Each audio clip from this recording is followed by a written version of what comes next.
বিচ্ছু, তুই এখনো বসে? আমার কিন্তু সব অঙ্ক শেষ, তুই করবি না? বললাম না ওসব অঙ্ক আমার কাছে কিচ্ছু না। তুই যা বাইরে থেকে একটু ঘুরে আয়, এসে দেখবি আমার অঙ্ক শেষ।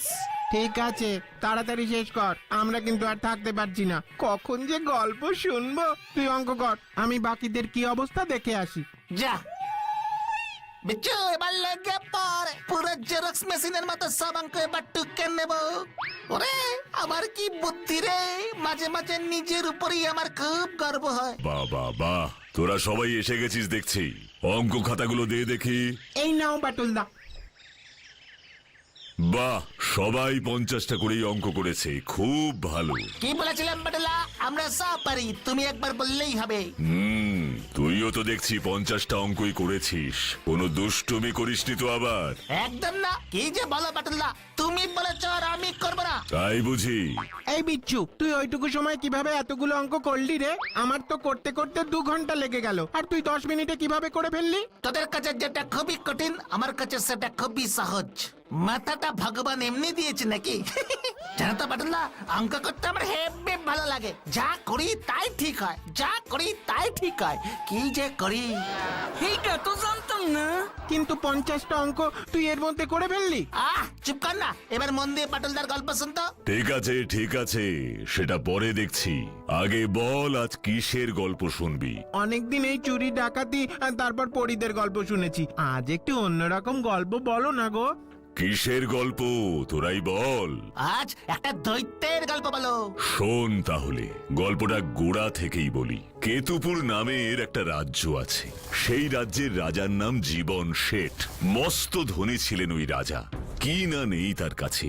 তার এক ভাই ছিল, তার নাম চরণ শেঠ। সে দাদার এত সম্পত্তি দেখে আর লোভ সামলাতে পারত না, মনে মনে সেগুলো চুরি করবার ফন্দি করত। একদিন রাজা সব জানতে পেরে যায়। সে একটা বুদ্ধি বার করে। সম্পদগুলো রক্ষা করবার জন্য সে একটা উঁচু মিনার বানায়, সম্পূর্ণ লোহা দিয়ে তৈরি একটা স্তম্ভ, কম করে 20টা মানুষের সমান উঁচু।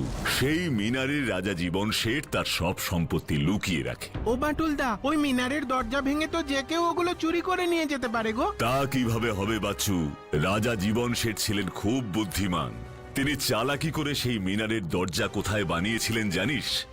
একেবারে ওটার ছাদে। আর চুরি করবে এতই সোজা, সেই মিনারের চারপাশে রাজার সৈন্যেরা কড়া পাহারায় থাকতো সব সময়। তাদের চোখ এড়িয়ে অত উঁচুতে উঠে দরজা দিয়ে ঢুকে সেখান থেকে চুরি করে পালানো এক কথায় অসম্ভব। তাছাড়া মিনারের লোহার দেওয়াল ছিল খুব মোটা, যা ভেদ করা কোনো মানুষের সাধ্য নয়। বাটুল্লা, দরজা ছাদে থাকলে কেউ উঠবে কি করে? রাজা তো ঢুকতেই পারবে না।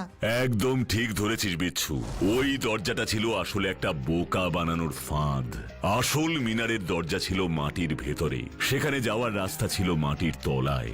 রাজার ঘর থেকে সেই মিনার পর্যন্ত একটা রাস্তা ছিল। তার একটা দরজা খুলতো মিনারের মধ্যে, অন্যটি রাজার শোয়ার ঘরে। বুঝলি? কি বুদ্ধি গো বাটুলদা।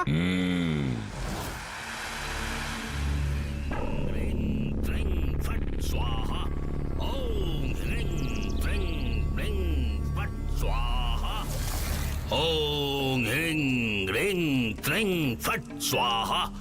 ওং হ্রিং ত্রিং হ্রিং ফট স্বাহা। ওং হ্রিং হ্রিং ত্রিং ফট স্বাহা। কে? চরণ শেঠ এসেছিস? বাবা, তুমি আমার নাম জানো? আমি সব জানি, তুই একটু দাঁড়া, আমি ওদের সবাইকে আগে যেতে বলি। এই, তোরা এখন যা, যা বলছি। বল বল, কি হয়েছে? বাবা, বাবা আমাকে সাহায্য করো বাবা। তোর অভিসন্ধিটা কি? বাবা, আমার দাদা জীবন শেঠ একটা লোহার মিনার বানিয়েছে। ওখানে ওর সব ধন সম্পত্তি লুকিয়ে রেখেছে। ওখান থেকে কিছু সরানোর উপায় নেই। ওগুলো ওগুলো আমার চাই বাবা, ওগুলো আমার চাই। ওই লোহার স্তম্ভ খুব শক্ত, ভাঙা সম্ভব নয়। তাছাড়া রাত দিন সেখানে কড়া পাহারা থাকে। বুঝলাম বুঝলাম, সেই স্তম্ভের ভেতরে যে মহামূল্যবান ধন সম্পদ আছে সেগুলো তোর চাই, তাই তো? বেশ, সেসবের ব্যবস্থা আমি করে দেব। তার আগে তোকে একটা কথা দিতে হবে। বলো বাবা, বলো বলো আমাকে কি করতে হবে। সেই সেই ধন সম্পত্তির অর্ধেক আমাকে দিতে হবে। বল বল, পারবি? হ্যাঁ বাবা, হ্যাঁ, ওখান থেকে যা পাবো তার মধ্যে অর্ধেক তোমাকেই দিয়ে দেবো। তুমি শুধু আমাকে ওগুলো পাওয়ার ব্যবস্থা করে দাও। ঠিক আছে, ঠিক আছে। শোন, আজ থেকে 2 দিন পর অমাবস্যা। সেই দিন গভীর রাতে আমি এই গুহায় তাণ্ডব দৈত্যের সাধনা করব। এই কাজ একমাত্র তাণ্ডব দৈত্য করতে পারবে। সেই দৈত্যের আঘাতে ওই মিনার নিমেষে ধূলিসাৎ হয়ে যাবে। তারপর সব সম্পত্তি তোর। কিন্তু মনে রাখিস, অর্ধেক কিন্তু আমাকে দিতে হবে। ভুলে গেলে ওই দৈত্য তোকে শেষ করে দেবে। ঠিক আছে বাবা, ঠিক আছে, আমি তোমার কথা কোনো অংশে অমান্য করব না। এই কথা রইল কিন্তু। আজ থেকে 2 দিন পর তোর ইচ্ছে পূরণ হবে। এখন যা যা, নিশ্চিন্তে থাক। এই চণ্ডাল ভৈরব যাকে কথা দেয় তার ইচ্ছা পূরণ করে। জয় জয় চণ্ডাল মাতার জয়, চণ্ডাল মাতার জয়, চণ্ডাল মাতার জয়। তারপর কি হলো বেটুল্লা, বলো না বলো। শোন তাহলে।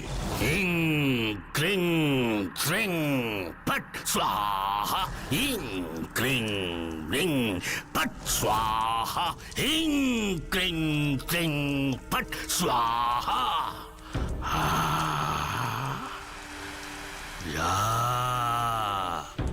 জাগ, জেগে ওঠ, জেগে ওঠ, তাণ্ডব দৈত্য জেগে ওঠ, তাণ্ডব দৈত্য চলে আয়, চলে আয়।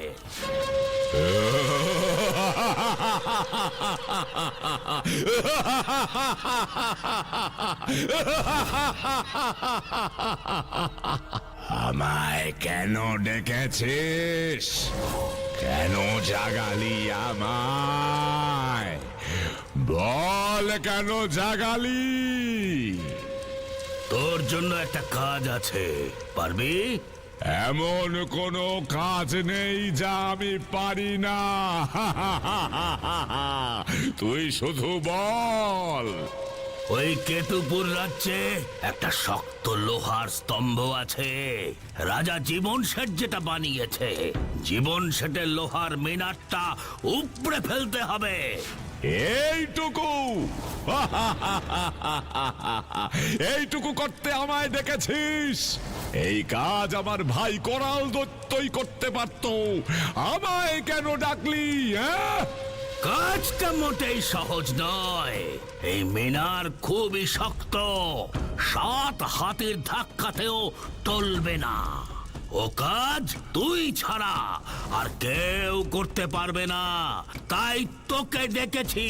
যা যা, এক্ষুনি গিয়ে ওটাকে উপড়ে ফেল। পারবি? এই তাণ্ডব দৈত্যের ঝড়ের তাণ্ডবে তার থেকেও বেশি শক্তিশালী। যা যা, তবে তোর ঝড়ের তাণ্ডবে কেতুপুর রণ্ডভণ্ড করে দে। যা। এক্ষুনি যাচ্ছি আমি।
এসব এসব কি হচ্ছে? চারিদিকে ধুলোবালি, হঠাৎ মাঝরাতে এমন ঝড় উঠলো কেন? মিনারটা একি মিনারটা এভাবে নড়ছে কেন? ওটা কি? ওটা তো আস্ত একটা দানব। আমার রাজ্যটা শেষ করে দিচ্ছে। কি করা যায়? কি করা যায়? কি করব আমি? কি করব আমি? আমার রাজ্যকে কিভাবে বাঁচাবো? কিভাবে বাঁচাবো এই দানবের হাত থেকে?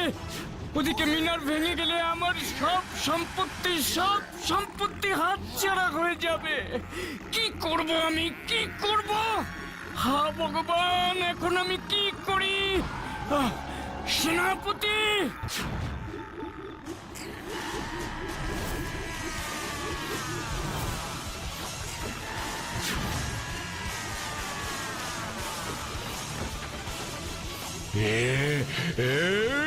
আমার শক্তি ফুরিয়ে আসছে। আমাকে এক্ষুনি চণ্ডাল ভৈরবের কাছে ফিরে যেতে হবে।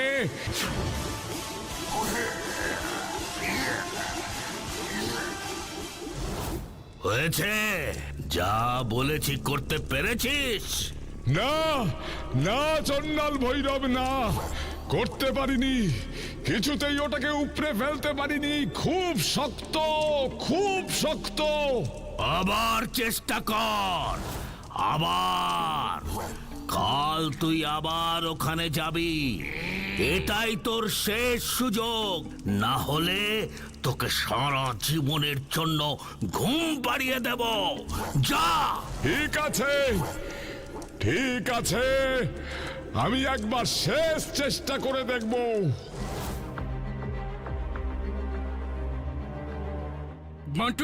বাঁটুল, আমাকে উদ্ধার করো বাঁটুল। দেখেছো আমার রাজ্যটার কি অবস্থা? দেখেছো? আমার ওই মিনারটা পুরো হেলিয়ে দিয়েছে ওই দানবটা। কোন দানব? কিভাবে আসলো ওই দানব? কেনই বা আসলো? আমি কিচ্ছু বুঝতে পারছি না বাঁটুল, আমি কিচ্ছু বুঝতে পারছি না। ওই মিনারে আমার সব ধন সম্পদ আছে। হয়তো ওটাকে ভেঙেই সব নিয়ে যেতে এসেছে। বুঝলাম, তবে ওটাই ওর মতলব। আপনি কিচ্ছু চিন্তা করবেন না, আমি এসে গেছি যখন, আপনার আর কোনো ভয় নেই।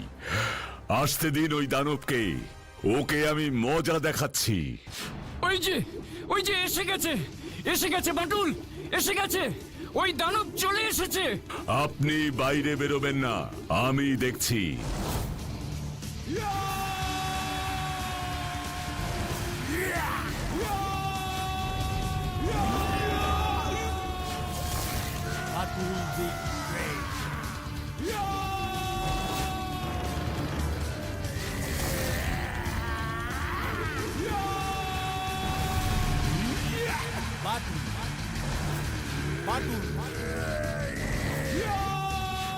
তোর এত বড় সাহস!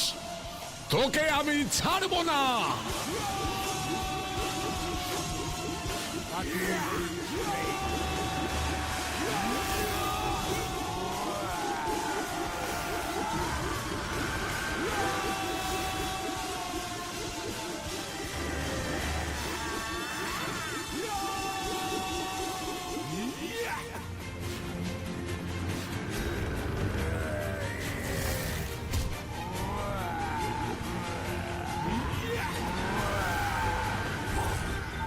তাই বুঝি? দেখ তবে।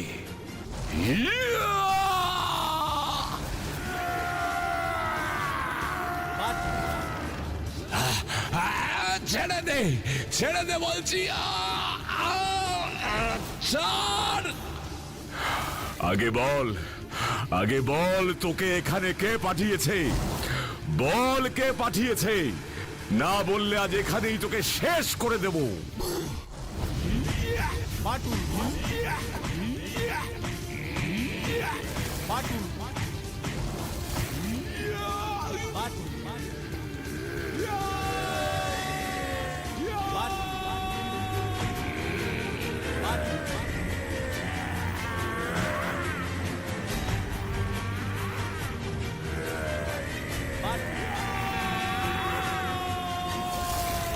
বলছি বলছি আমাকে এখানে ওই চণ্ডাল ভৈরব পাঠিয়েছে। আমি কিছু জানি না, ওর কথাতেই আমি এসব করেছি। কে কে এই চণ্ডাল ভৈরব?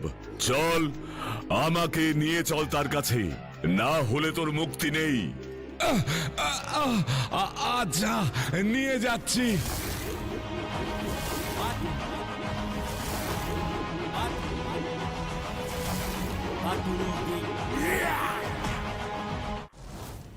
এই যে চণ্ডাল ভৈরব, তুই কেতুপুর রাজ্যে এই দৈত্যকে কেন পাঠিয়েছিলি বল? কে কে তুই? এখানে কেন এসেছিস? তোকে আমি শেষ করে দেব। তাই নাকি? দেখ এবার কে কাকে শেষ করে। আগে আমার কথার উত্তর দে বলছি। বলছি বলছি সব বলছি। বল। জীবন শেঠের ভাই চরণ শেঠ এমন করতে বলেছিল। মিনারে ওর দাদার সব সম্পত্তি লুকোনো আছে। আমাকে তার অর্ধেক ভাগ দেবে বলেছিল। আমি এই তাণ্ডব দৈত্যকে পাঠিয়েছিলাম যাতে ওই মিনারটা উপড়ে ফেলা যায়। তাহলেই অর্ধেক সম্পত্তি চরণ শেঠ আমায় দিত। এত লোভ রাজা বাবুর ভাইয়ের? ওই চরণ শেঠকে মজা দেখাচ্ছি। চল চল, তোরও শাস্তি আছে।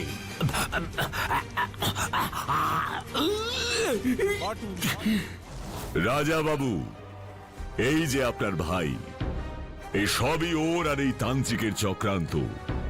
এরা দুজনে মিলেই আপনার মিনারে রাখা সম্পত্তির লোভে দৈত্যটাকে আপনার রাজ্যে পাঠিয়েছিল। এদের উচিত শাস্তি দিন। চরণ, তোর এত বড় স্পর্ধা, এত লোভ তোর! আর চণ্ডাল ভৈরব, তুমি ওর সাথে হাত মিলিয়েছ। দাঁড়াও, তোমাদের উচিত শাস্তি দিচ্ছি। সেনাপতি, ওদের গ্রেপ্তার করো। আমি ওদের মৃত্যুদণ্ড দিলাম। ওদের আমার চোখের সামনে থেকে দূর করো, এক্ষুনি নিয়ে যাও। না না না না, অমন করবেন না দাদা, এমন করবেন না। আমাকে ক্ষমা করে দিন। আমি ভুল করে ফেলেছি, অনেক বড় ভুল করে ফেলেছি আমি। দাদা দাদা। চুপ! সেনাপতি, এক্ষুনি ওদের নিয়ে যাও, আমার চোখের সামনে থেকে দূরে নিয়ে যাও ওদের। অনেক ধন্যবাদ বাঁটুল, অনেক অনেক ধন্যবাদ। তুমি না থাকলে আজ ওরা আমার সব সম্পত্তি আত্মসাৎ করে ফেলতো। তুমি না থাকলে আমার অনেক বড় ক্ষতি হয়ে যেত বাঁটুল। তোমার কি চাই তুমি বলো, তোমার উপকারের প্রতিদান আমি দেব বাঁটুল। রাজা বাবু, আমি যা চাইবো তাই দেবেন তো? হ্যাঁ বাঁটুল, দেব। তাহলে শুনুন, এভাবে ধন সম্পদ আঁকড়ে ধরে নিজের কাছে রেখে আপনি অনেক ধনবান হতে পারবেন, কিন্তু সত্যি কথাটা কি বলুন তো, এভাবে সুখী হওয়া যায় না। সব সময় সেই ধন সম্পদের চিন্তায় আপনাকে আতঙ্ক নিয়ে বেঁচে থাকতে হবে। এভাবে কি সত্যি সুখী থাকা যায় বলুন? প্রকৃত সুখ কিসে জানেন? আপনার এই ধন সম্পদ আপনি যদি আপনার রাজ্যবাসীর মধ্যে সমানভাবে বিলিয়ে দেন, তাহলে তাদের জীবনে আর কোনো আর্থিক অনটন থাকবে না, তাদের মুখে হাসি ফুটে উঠবে। ভেবে দেখুন একবার, আপনার রাজ্যবাসী কতটা খুশি হবে। এতে কি আপনি সুখী হবেন না বলুন রাজামশাই? বাঁটুল, বাঁটুল, তুমি আমার চোখ খুলে দিয়েছো বাঁটুল। আমি সত্যিই এভাবে এত চিন্তা আর আতঙ্ক নিয়ে আর বেঁচে থাকতে পারছিলাম না। বেঁচে থাকাটাই আমি ভুলে গিয়েছিলাম। এত ধন সম্পদ ছিল বটে, কিন্তু সুখ বলে জিনিসটা আমার মনে ছিল না। আজ তোমার কথা শুনে সত্যিই মনে হচ্ছে আমি কতটা ভুল করেছি এতদিন ধরে। আমি আজই আমার সব সম্পত্তি রাজ্যবাসীর মধ্যে বিলিয়ে দেব।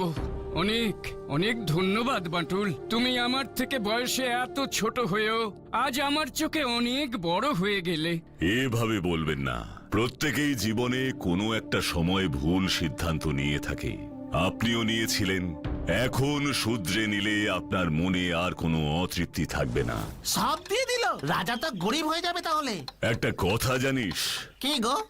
এই পৃথিবীতে তারাই বেশি গরিব যাদের পয়সা ছাড়া আর কিছুই নেই। কি? এটা কি করে সম্ভব? তোকে এটা বুঝতে হবে না। আগে তুই বল, তুই কি আমাকে বোকা পেয়েছিস? ভেবেছিস আমি কিছুই বুঝতে পারবো না? বাচ্চুর খাতার হুবহু নকল করে আবার বাচ্চুকে কি সব যেন বলছিলি? ও আমিও তাই ভাবি বাটুলদা, ও কিভাবে এতগুলো অঙ্ক 10 মিনিটে করে ফেললো? বাবা বাবা বাটুলদা, আরেকটা আরেকটা আরেকটা গল্প বলো না, কি দারুণ সব গল্প। তবে রে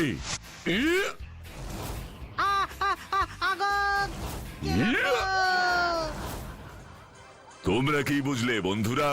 ওই চরণ শেঠ অসৎভাবে রাজা জীবন শেঠের ধন সম্পদ কেড়ে নিতে চেয়েছিল, তাই ওর শাস্তি হয়েছে।